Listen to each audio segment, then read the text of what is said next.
நீங்கள் பார்த்துக் கொண்டிருப்பது News21 செய்திகள். தமிழ்நாடு செய்திகளை உடனுக்குடன் தெரிந்து கொள்ள News21 செய்திகளை பாருங்கள். உண்மை, உழைப்பு, உயர்வு. நிலக்கோட்டையில் தமிழக வெற்றிக் கழகம் சார்பில் கொடியேற்றப்பட்டது.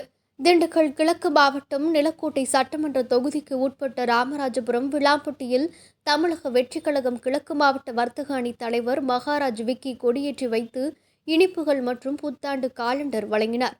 பின்பு அவர் பேசுகையில் தமிழக வெற்றிக் கழகத்தை வெற்றி பாதைக்கு கொண்டு செல்ல பல்வேறு கட்ட வளர்ச்சி நடவடிக்கைகளை மேற்கொண்டு வருவதாகவும் அதில் முதல் கட்டமாக கிராமங்கள் தோறும் கொடியேற்றி வருவதாகவும் கூறினார்.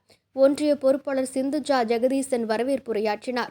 நிகழ்வில் தங்கபாண்டியன், சசிகுமார், ராஜேஷ், கருப்பு, சிவா, சக்தி, பாலாஜி, அருண், வேல்முருகன் மற்றும் மாவட்ட வர்த்தக அணி நிர்வாகிகள் உள்ளிட்ட பல்வேறு கிளைக்கழக தோழர்கள் கலந்து கொண்டனர்.